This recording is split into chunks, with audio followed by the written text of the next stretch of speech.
बिस्मिल्लाहिर्रहमानिर्रहीम। अस्सलामु अलैकुम माय यूट्यूब फैमिली।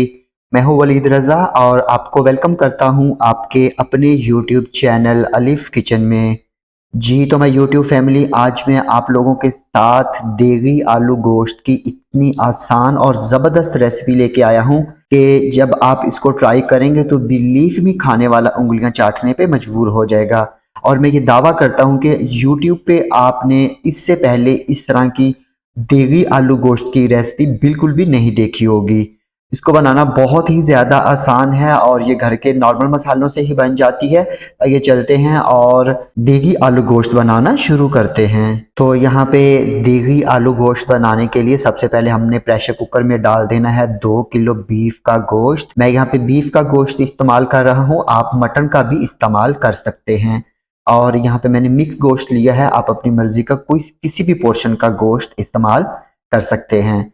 और यहाँ पे सबसे पहले हमने इसमें शामिल कर देना है 2 खाने के चम्मच अदरक का पेस्ट और 2 खाने के चम्मच लहसुन का पेस्ट। और यहाँ पे 2 अदद बड़े प्याज हमने बारीक स्लाइस में कट करके वो शामिल कर देने हैं। और 250 ग्राम हमने इसमें टमाटर शामिल कर देने हैं। टमाटरों को मैंने मोटा मोटा कट कर लिया है। और 1 खाने का चम्मच या हस्बे ज़रूरत हम इसमें नमक शामिल करेंगे। 2 चाय के चम्मच हल्दी पाउडर शामिल करेंगे। 1 खाने का चम्मच या हस्बे ज़रूरत लाल मिर्च का पाउडर शामिल करेंगे। और 2 कप के जितना हमने इसमें पानी शामिल करना है। आप अपने हिसाब से देख लीजिएगा कि आप जो गोश्त इस्तेमाल कर रहे हैं वो कुक होने में कितना टाइम और कितना पानी लेगा। और यहाँ पे हमने इसको एक मरतबा अच्छी तरह से मिक्स कर लेना है। तो अगर आप चैनल पे नए हैं तो जल्दी से चैनल को सब्सक्राइब कर लीजिए और बेल आइकन को प्रेस करना मत भूलिएगा ताकि हमारी जितनी भी लेटेस्ट रेसिपीज़ हैं वो सबसे पहले आपको देखने को मिलें। तो ये देखिए जी, यहाँ पे गोश्त को हमने अच्छी तरह से मिक्स कर लिया है। और यहाँ पे अभी हम प्रेशर कुकर को बंद करेंगे और बंद करके हमने इसको मीडियम हाई फ्लेम पे 20 मिनट के लिए कुक करना है। और ताकि गोश्त हमारा अच्छी तरह से गल जाए। आप देख लीजिएगा, अगर मज़ीद ज़रूरत हो तो आप इसको ज़्यादा भी कुक कर सकते हैं। तो यहाँ पे गोश्त को हम लोग कुक होने के लिए रख देते हैं और आपसे मिलते हैं 20 मिनट के बाद। तो ये देखिए जी, यहाँ पे गोश्त को हमने 20 मिनट के लिए कुक कर लिया है। और अभी यहाँ पे हम प्रेशर कुकर को खोलते हैं और देखिए पानी भी इसमें से खुश्क हो चुका है। अभी हम इसको एक मरतबा अच्छी तरह से मिक्स कर लेंगे। और मिक्स करने के बाद यहाँ पे हमने इसमें साबुत गरम मसाला शामिल कर देना है, जिसमें मेरे पास 6 से 7 अदद साबुत सब्ज इलायची है, 3 से 4 अदद काली इलायची है, 8 से 10 अदद लौंग और 3 बड़े टुकड़े हम इसमें दालचीनी के शामिल करेंगे। और यहाँ पे साबुत गरम मसाले डालने के बाद हम इसको एक मरतबा अच्छी तरह से मिक्स कर लेंगे। तो यहाँ पे मिक्स करने के बाद हमने इसमें शामिल कर देना है ऑयल या घी। तो मैं यहाँ पे इसमें 1 कप के जितना घी शामिल करूँगा, आप 1 कप के जितना ऑयल भी शामिल कर सकते हैं। और इसके साथ ही यहाँ पे हमने इसमें शामिल कर देने हैं 1 किलो आलू। आप आलू कम या ज़्यादा भी कर सकते हैं। और यहाँ पे आलूओं को छील के धो के मैंने मोटे मोटे पीसेस में कट कर लिया है। और आलू शामिल करने के बाद हमने इसमें शामिल कर देना है 1 खाने का चम्मच धनिया पाउडर और 1 खाने का चम्मच ही हमने इसमें ज़ीरा शामिल कर देना है। और यहाँ पे आलू और गोश्त की हमने 10 मिनट के लिए अच्छी तरह से भुनाई कर लेनी है। तो जितना अच्छी हम इसको भुनाई करेंगे उतना ही देगी आलू गोश्त का जायका जो है वो बहुत अच्छा ज़बरदस्त सा निकल कर आएगा। तो ये देखिए जी, यहाँ पे हमने गोश्त और आलूओं की 10 मिनट के लिए भुनाई कर ली है। अभी यहाँ पे हम इसमें शामिल करेंगे दही और फ्राई प्याज। तो मैंने 1 कप के जितना दही लेकर उसमें 2 बड़ी प्याज को ब्राउन करके वो डाल दिया था और इनको मैंने हल्का सा ब्लेंड कर लिया था।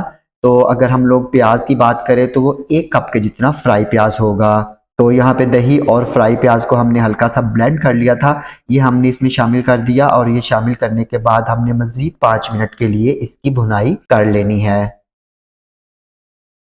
तो ये देखिए जी, यहाँ पे दही डालने के बाद हमने इसकी मज़ीद 5 मिनट के लिए भुनाई कर ली थी।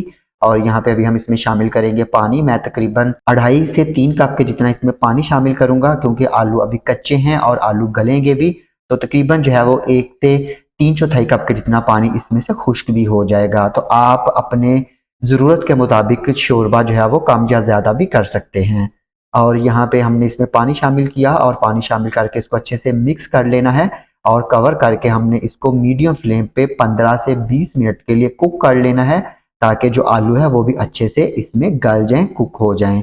तो मिलते हैं फिर आपसे 20 मिनट के बाद।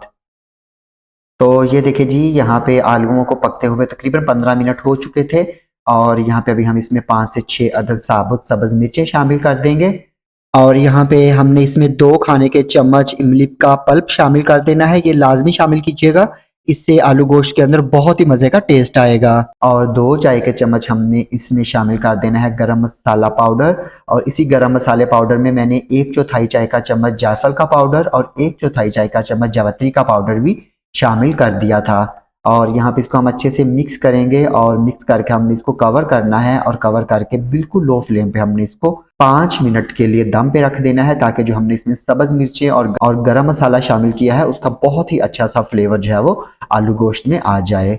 तो मिलते हैं फिर आपसे 5 मिनट के बाद।